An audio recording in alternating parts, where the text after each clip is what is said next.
Yo, it's E-Paul. It's Dez. And we the Bottom Shelf Boys. We the Bottom Shelf Boys. Tell them what we got tonight, man.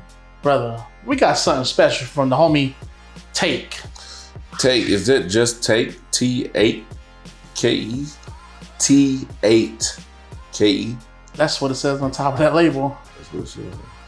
Shout out to Take, makers and founders of Reveries, the brand. Everybody that's like big in the whiskey knows Reveries at this point, right? Was it located in Virginia? I think it's in Virginia. The man's close to us. And he gets some good barrels. Come on, Take. Where the rest of it at, Take? Man, why is it so hard to get your stuff? You got a barrel for the Bottom Shelf Boys? Just let us know. Let us know. We'll drive there and get it. We'll come up there and get it. We in North Carolina, you in Virginia. We're not too far away. We'll come get it. Hey, we're not doing no polls, man. We'll come up there straight up there. Yeah, we'll come up there and get it. Get that first, second wave. And this is the first batch of the Deep Reveries collection. And this is a straight bourbon whiskey finished in French oak cask. Dang. So what's your thoughts on this, EPO, before we even get into it? I mean, anything in French oak. French oak and Reveries. Oh. They come from Take, man. Like, I've had a bunch of his stuff, and that man never miss. And the reason I like Reveries is because it's a brand made by a drinker. It's not just this rich guy acquiring these fancy bottles, fancy barrels. It's a drinker that's branding something. And if he put his name on it, we're going to trust it. At this point, we trust it. And I just like his art in bourbon is just wild. Like I said, it's all the stuff's like limited edition, and I trust his palate at the end of the day. I trust his palate. It's all about the palate. What's this coming in at 114 proof? 114 proof. The Deep. Like the artwork on the bottle, this man never miss, man. Yeah, it makes you want to add it to the collection. It looks nice. I want to add everything that he put out to the collection, but I can never get the first wave. We pretty much try to get on them. I was lucky enough to get the first wave on this one. I was lucky enough to get the first wave on the Ravens batch 4. We enjoyed that. Which you enjoyed. I enjoyed it. You killed it. Half the bottle in one night. That's not good. It's good though. It's good though. And that was on the eve of batch 5 dropping. And we was like, maybe this will be some good luck if we open up batch 4. And check out his social media, because you can sign up, and he has polls where like he's getting ready to drop certain stuff. That probably what would you say, Sunday afternoon? You fill the polls out? Yeah. No, actually, Saturday afternoon. Saturday or Sunday, he pretty much put out a poll that's like, what you interested in, and that's coming out next week. Oh yeah, and like I said, all the stuff is good. He's even doing tequila. He's doing tequila. He does a lot of single barrels with a lot of brands that you haven't even heard of. So if you get into trusting the palate of Take, you'll get an opportunity to try some Reveries sooner or later. Some other brands that you never heard of, and if it's all based off of Take's palate, then you know that's something that you can look forward to. Hey, like I said, I went and give it up. So we're gonna get into this Deep today. Like I said, first batch, and hopefully it's something that we can continue to chase batches into the future. So let's get into it and see what it's doing. Quiet on the set. Quiet on the set for the Cork Pop. That man, Mr. Cork Pop, man, he made a staple in the community. And he don't even know it. Yeah. He don't even know it. Let's see what it's doing. Oh. That's a nice one. There we go.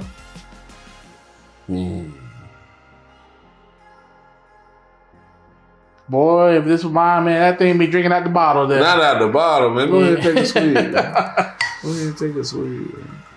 Take, man. It's yours. It's on the bottom shelf, man. Don't act like that. Take, we need, man. We need a couple more, man. Give us a whole box. We're about to find out if we should really chase and go out and acquire some of these. Even though this is batch 1, we're in early. Because Raven, we came in a little late. We really didn't know what Raven was until batch 4, and I was lucky enough to get wave 1 for that. We've been chasing darn name Take. Every time I hear Take. Yeah. Between him and Whiskey Pope, man. I can't keep up. We'll be here for the journey, man. The boys in our pockets. They in our pockets. Our wife don't even know it. Ooh, on the nose, this is a good nose. This is a good nose. That oak, I don't know if it's French oak, but if that's what French oak smell like. Or we just freshly poured this. Oh yeah, you're right. What you getting on the nose, Epo? Some bright fruits. Yeah. Is that the term? Yeah. I think bright fruits, yeah. I think this is fitting for this nose. No, it's really it's a character there. Yeah. You can get that French oak presence on it. French oak presence on it. Mm. It's almost like a citrus or something like that.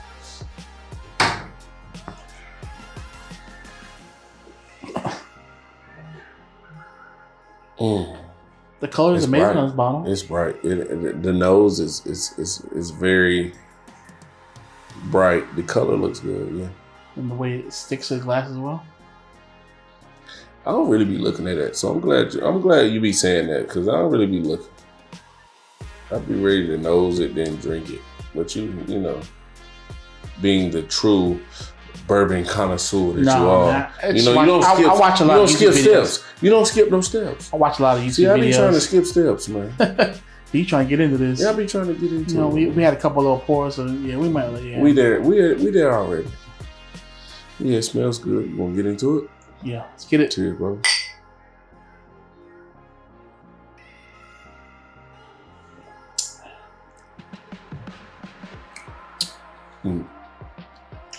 Why does this taste like a I got fucking pancakes. Yeah, like very sweet. I mean, almost like I think it's almost like a darn Cabernet finish. Can you see that? I don't think it goes as far as that. Not sweet, like a wine, like true wine, but you can tell it's finished or something. Yeah, you can tell it's finished. It's sweet, like almost like a maple. No regular bourbon would taste like this. No. That darn Take, man, he got something up his sleeve. Oh, I need to see those French oak casks that he used. Why does he make it so hard to get this stuff? Yeah, man, it's good. It's limited. Yeah. Would we chase it? Ask yourself, would you chase it if it wasn't limited? True. But I would if it's good. We would if it's good. But how will we know? Well, how will we know? You're right. Yeah.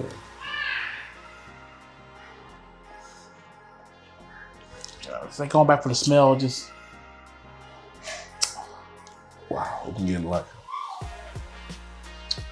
First thought that came to mind was pancakes and syrup with like some. Waking up on a Saturday morning. Yes, like you smell breakfast. You're watching cartoons and your parents in the kitchen cooking breakfast, and they like come and eat. So my boy, cut that TV down. Turn that TV down. Come eat. You know you got to cut grass afterwards. I'm gonna eat slow. I'm gonna eat real slow. My stomach hurt. Got a nice nose on it. Got a nice. It's nice on the palate. Just go around and smell after the taste. It smells like almost like berries too. You get the fruits on it, yeah.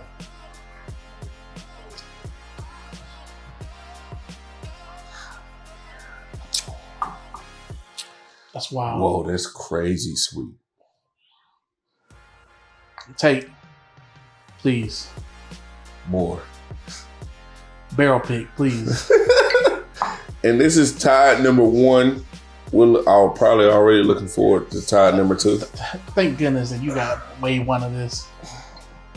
And people sleep on it, man. Like, I think I may have seen some people like we're passing up on like, hey, we don't know about it. We're passing up on it. Like, if I get a take wave 1, I'm not passing. I mean, I don't mean to sound like I'm blazing, but that man know what he's doing. You trust the palate, and it's all about the palate. Just like we always gonna talk about Pope on this channel, man. Whiskey Pope. We trust Pope's palate. That's as simple as that. If you can't trust a man's palate, how can you buy his bourbon? Exactly. All right, and then this goes back to Tate, and then he's finishing stuff in these different types of barrels. We want to experience what his concoction. And like we had the level of the bourbon journey where we no longer want to focus on mainstream. Mainstream's cool, get the unicorns, but I want to go into the NDPs, everybody that's gonna put a bottle out, buy some juice and put a bottle out, I'm gonna support you at the end of the day because you're doing what you gotta do. Like I said, these big name distilleries, like they put out a product and like it's cool and everything, but it's cool to see somebody else taking their product and remix it. That's what I call it, right? Remixing. Yeah. And putting the touch of their stuff on it. Like I said, the guys who are at Rare Character, I love their stuff. The Whiskey Pope, when he puts stuff out. River Roots. Yeah, River Roots. Shouts out to folks there. Then like so you got boys like Tate, man, like, and it's just crazy, like what they can do. And they do a lot of this stuff with access to a small amount of barrels. Yeah. Because they get them from big places, but their barrels are tucked in a corner and they're like, okay, choose from these barrels. But so I don't know what they say to get the oldest bottles. Like there's some old shit. How they money talks at a certain point, money talks. What a relationship. What you're willing to pay for in your relationship. Yeah. And then once you do get access to those older barrels, you still have to pick a good one. Oh yeah. And that's where we are with Take in the game, with River Root, some of the stuff that they put out, Rare Character, because I think Rare Character stamps some of those barrels that they feel like are great by putting a Brook Hill label on it. Yeah. By putting a KOA. By putting a TKO, things of that nature. So that's a game changer. Yeah. So you still have to have this palette, even if you're choosing the barrels. You know what's funny is like we always go when we first started. We're like, I like to buy store pick this, store pick that.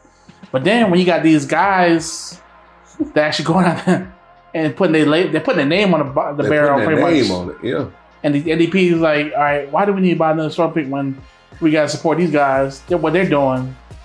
And when we talk about store picks, we're talking about our local area and the picks that they put. I don't think the employees are bourbon. When in reality, it's like who is picking these barrels, and then we've experienced a lot of them, and it was like, yeah, you know. And hey, don't get us wrong. Shout out to some of the real boys, like the boys over at Lexington on Main Street, and the boys over at Walnut Cove and King, Tanner and Barley, all there. Hey, y'all guys got some good picks because you guys really into the game. But I'm talking about the bourbon guys. But like the random people like at Davidson. I think it's the worst. The bigger the board, the worse it gets because you lose. Because they're sending them samples and they're just picking. They're just picking. Because they want that in their store. Or who are you sending to Kentucky to pick some of this stuff? You know, or sending wherever to pick some of this stuff. We don't know.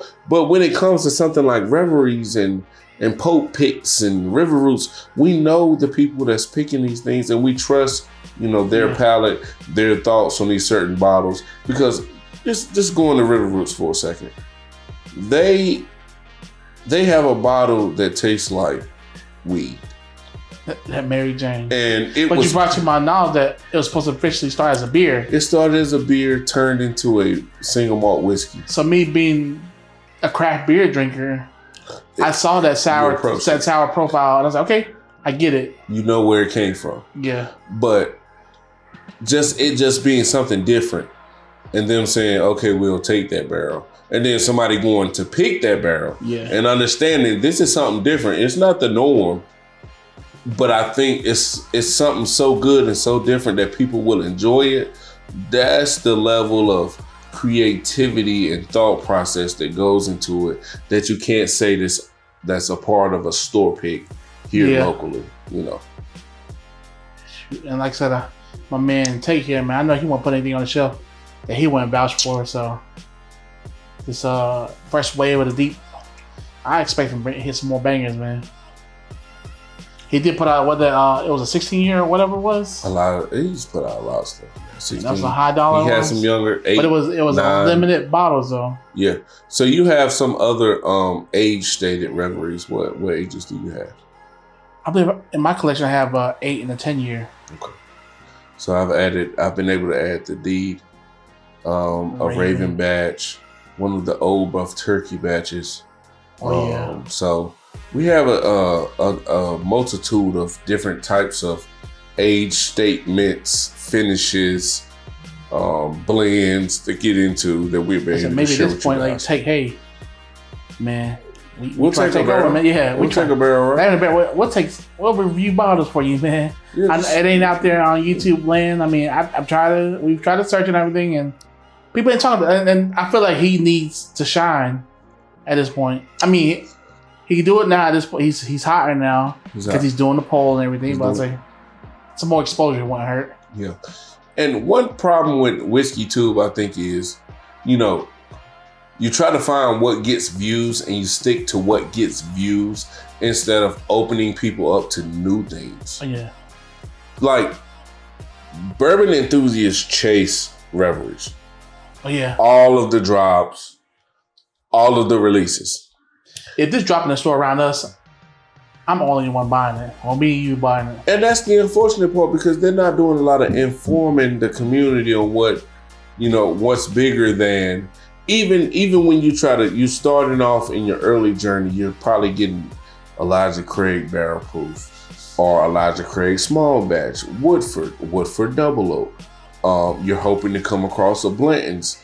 Even though you're chasing those things, while you're on that journey, you can look into stuff like this and have a possibility of actually getting it. The same equal possibility of us who we call ourselves like bourbon lovers, bourbon enthusiasts. Yeah. You'll get the same opportunity to get this that we will. But the only thing is you have to know about it. Yeah.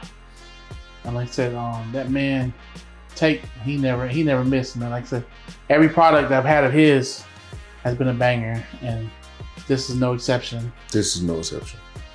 Like I said, you get this a chance, is wildly different. It's just, it is. I think it like you said earlier, you know it's finished. You get that extra kick to it. Yeah. It don't drink hot. Doesn't drink hot. The color was nice on the bourbon. It stuck well to the glass, and a good mouthfeel to it.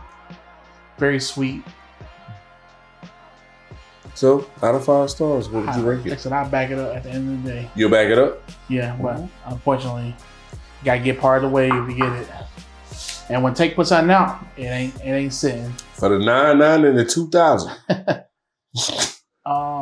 Take Reveries. First time on the channel. It's good. You give it a 5 star. You get a 5 stars? 5 star. 5 stars. Okay, he's glazing. I know this man. He about to put 3 point something. I can read in the back of his mind.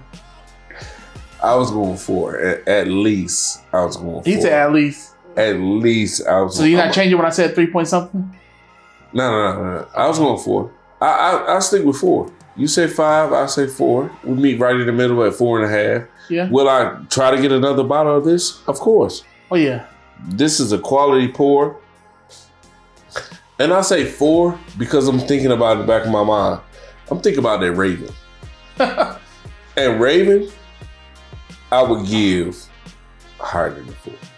Yeah, that Raven's good, but like I said, anything by Take, it's good. In my opinion, it's gonna hit that 4 and 5 up. It's gonna hit that. It's gonna hit the spot. It's gonna hit everything you wanted, from tilting that over into your glass and pouring it. It's gonna hit everything you want. And that thing probably pair well with a cigar.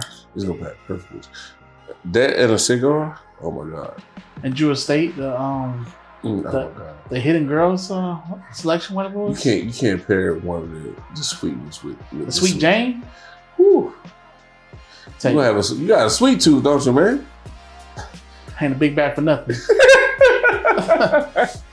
So that's Reveries.